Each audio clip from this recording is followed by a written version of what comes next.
반갑습니다. 한강은 멀다의 현유아입니다. 틀어놓기만 해도 돈이 되는 정보를 드리겠습니다.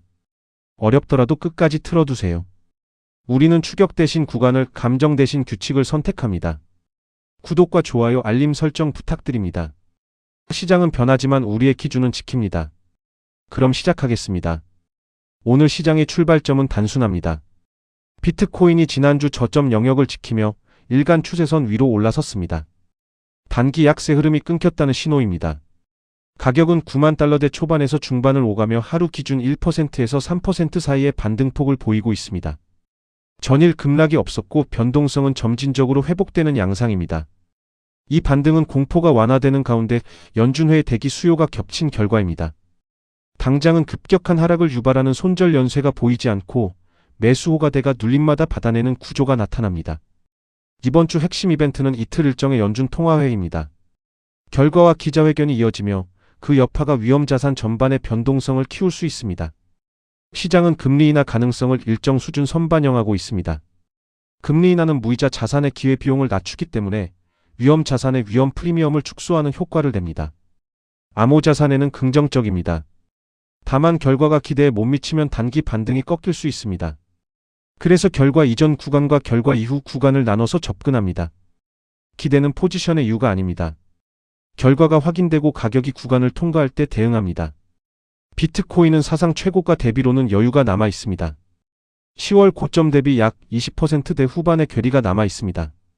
반등은 시작됐지만 추세 전환의 확인은 별개의 문제입니다. 추세 전환은 고점과 저점이 모두 높아지는 패턴이 반복될 때 정의합니다. 지금은 첫 단계인 하락 추세선 상향 이탈이 진행 중입니다. 다음 단계는 전일 고점과 전주 고점을 차례로 넘는 일입니다.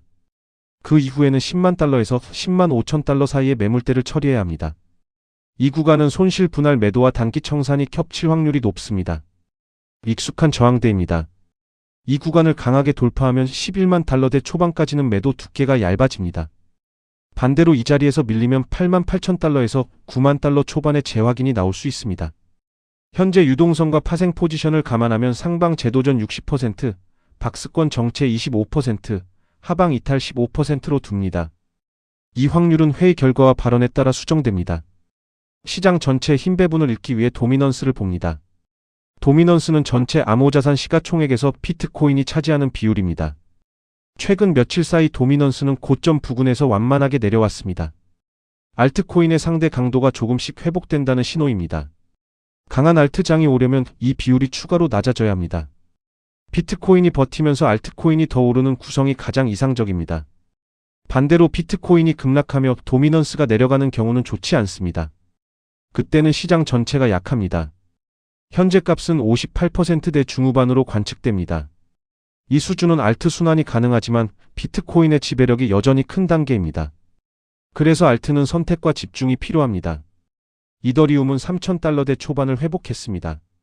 알트 방향성을 가늠하는 기준 자산입니다.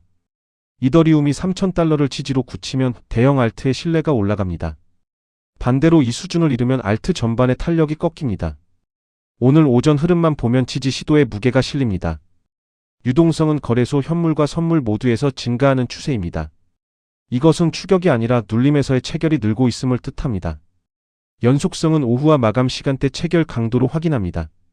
솔라나는 단기 하락 채널 상단에 근접해 있습니다. 가격은 130달러대에서 140달러대 사이입니다. 이 구간에서 거래량을 동반한 상향 돌파가 나오면 다음 저항은 180달러에서 190달러 사이입니다. 손절 기준은 일간 기준 최근 저점 이탈입니다. 레버리지 사용자는 손실 한도를 가격 변동률 대비로 먼저 고정합니다. 손실 한도 5%를 넘기지 않습니다. 그 범위에서만 배율을 조절합니다. 현재 변동성 기준으로 스팟 매수는 가능하고 레버리지는 재테스트 확인 후로 미룹니다. 초봉에서 장대 양봉이 연속으로 생성되면 레버리지는 확률이 나빠집니다. 짧은 시간에 올라간 만큼 되돌림이 강해지기 때문입니다.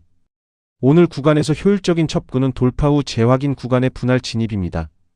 목표 구간 도달 전에는 손실 제한만 고정하고 이익 실현은 계단식으로 나눕니다. 지켓이는 강한 반등이 이미 시작되었습니다. 가격은 300달러대 중후반에서 400달러 부근까지 빠르게 회복했습니다. 거래량 증가가 동반되었습니다. 단기 과열 신호도 같이 켜졌습니다. 이런 구조에서는 추격 진입보다 눌림 대기와 분할 매수가 유리합니다. 상단 목표는 560달러에서 600달러 구간으로 설정할 수 있습니다. 이 구간은 이전 급등 당시 미체결 물량이 많았던 자리입니다. 다만 오늘 시점에서는 그 자리까지 직선으로 가기보다 중간 저항과 재조정 구간이 반복될 확률이 높습니다. 손절은 일간 추세선 하단과 최근 저점의 중간 지점으로 정합니다. 레버리지는 사실상 금지에 가깝습니다. 변동성이 크고 진폭이 과장되기 쉬운 종목이기 때문입니다. 스판로 접근하고 작은 배분을 제한합니다.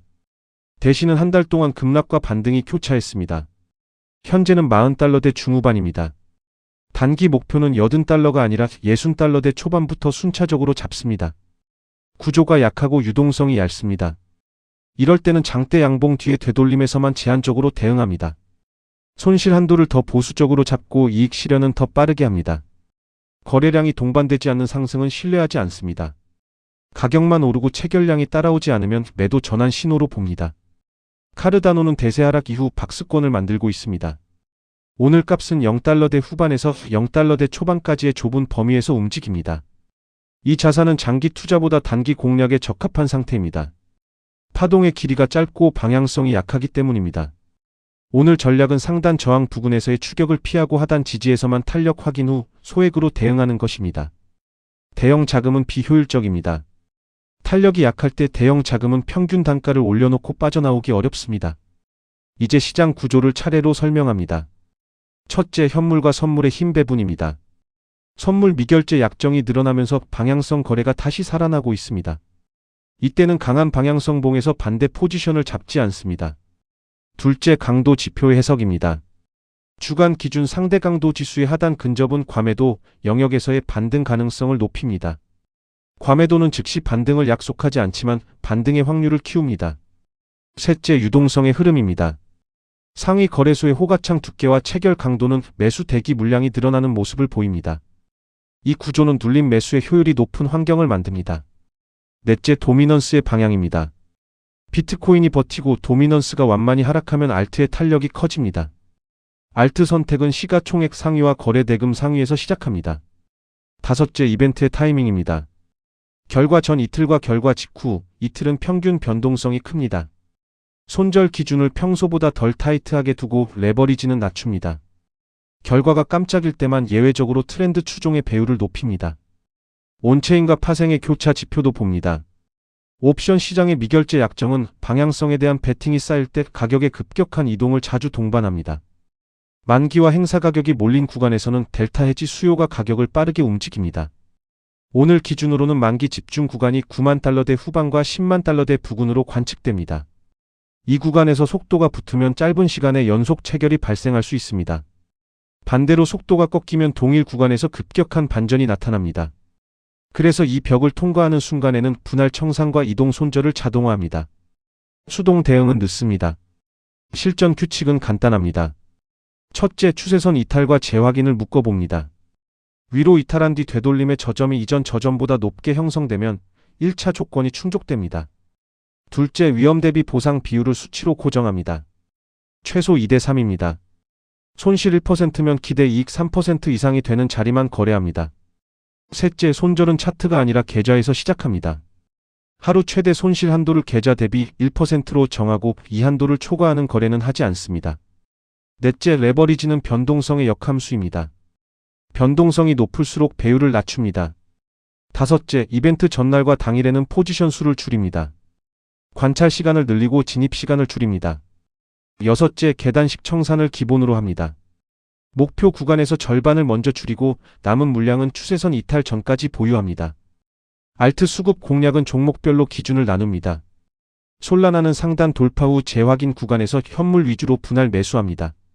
목표는 180달러에서 190달러 구간입니다. 손절은 일간 최근 저점 이탈입니다. 지켓시는 이미 급등했기 때문에 눌림 되기만 합니다. 목표는 560달러에서 600달러입니다. 손절은 추세선 하단 이탈입니다. 대신은 유동성이 약해 슬리피지가 큽니다. 소액만 운용합니다. 목표는 60달러 전후부터 단계적으로 나눕니다. 카르다노는 박스 상단 돌파가 아니면 단타 외에는 보류합니다. 이 네 종목은 모두 레버리지 비중을 낮춥니다. 변동성 확대기에 레버리지는 계좌를 빠르게 마모시킵니다.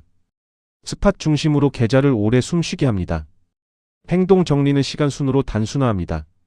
오늘과 내일은 추세선 기준 매수 신호만 대응합니다. 추격 매수는 금지합니다.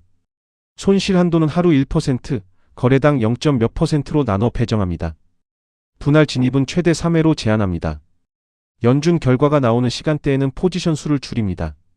결과 직후 30분은 관찰만 합니다. 급등과 급락이 동시에 발생하는 구간에서는 신호의 질이 낮습니다. 30분이 지나면 첫 되돌림과 재돌파를 기다립니다. 그때 거래합니다. 이익은 계단식으로 나누고 마지막 잔량은 추세선 이탈만으로 정리합니다. 전 과정에서 손실 제한이 최우선입니다. 위험 관리는 숫자로만 말합니다. 손실 한도 1%, 거래당 손실 0.25%, 레버리지 최대 배율은 변동성에 따라 2에서 5 사이. 비트코인이 10만 달러에서 10만 5천 달러 구간에 접근하면 현물 비중을 줄이고 현금 비중을 늘립니다. 이후 강한 돌파가 확인되면 현물을 다시 채웁니다. 반대로 8만 8천 달러에서 9만 달러 초반의 지지 재확인이 나오면 현물을 늘리고 레버리지는 유지하지 않습니다. 손실 제한이 먼저고 기회는 그 다음입니다. 결론으로 핵심을 모읍니다. 비트코인은 단기 하락을 멈추고 반등 구간에 들어섰습니다. 이번 주 정책 이벤트가 변동성의 크기를 결정합니다. 상단은 10만 달러에서 10만 5천 달러가 1차 관문입니다. 이 구간을 힘으로 통과하면 연말과 연초의 탄력이 커집니다. 이 구간에서 밀리면 박스권 재진입 확률이 높아집니다. 알트는 선택과 집중으로 대응합니다. 솔라나는 돌파와 재확인에서 현물 분할이 유효합니다. 지켓이는 눌림만 노립니다. 대신은 소액으로만 단기 대응합니다. 카르다노는 상단 돌파 전까지 단타 중심입니다. 모든 과정에서 손실 한도를 먼저 고정하고 구간과 규칙으로만 움직입니다. 우리는 이벤트를 예측하지 않습니다. 결과와 가격이 만든 구간을 따라갑니다. 현금은 안전벨트입니다. 타이밍은 구간입니다. 리밸런싱은 습관입니다. 마지막 문장. 우리는 추격하지 않습니다. 우리는 구간을 기다립니다. 그리고 그 사이에 규칙을 다듬습니다. 이 콘텐츠는 정보 제공이며 투자 판단의 최종 책임은 시청자에게 있습니다.